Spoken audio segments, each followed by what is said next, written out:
We're at the Musée d'Orsay, and we're looking at a really early and important Henri Matisse. This is Luxe, calme et volupté, and the title comes from, and the subject comes from a poem by Baudelaire.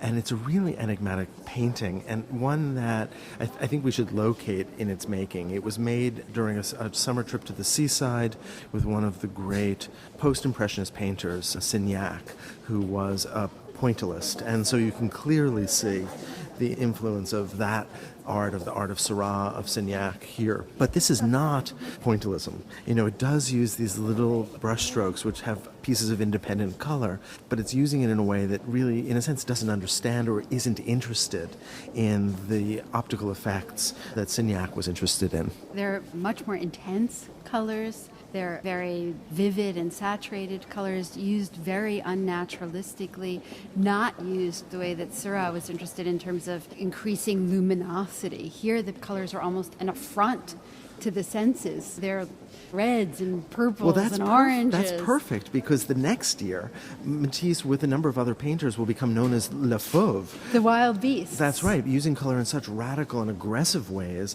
that they're accused of being madmen. And you can definitely see that beginning to happen here. But this is a painting that's meant to have a kind of classical aspect to it. That's not meant to be sort of aggressive in that sense. There's a real tension here. There is, between this notion of luxury, of calm, of this kind of ideal, almost classicized past, and of course this wildly imaginative use of color.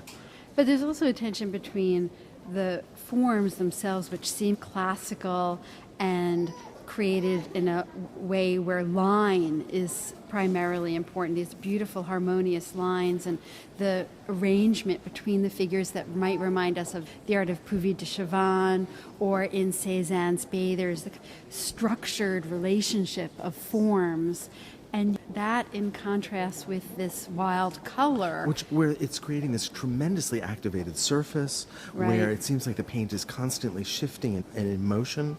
It seems so antithetical to the calm. To the very subject matter.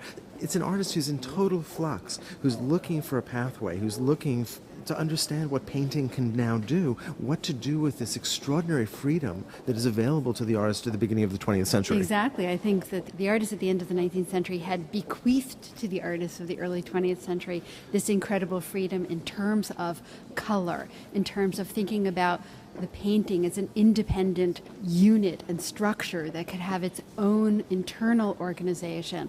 A sense of subjectivity, of the interiority of the artist is important. And one feels that this is a moment of transition. And yet the painting itself is a tour de force. It's an incredibly beautiful thing to look at, even with all of its internal contradictions.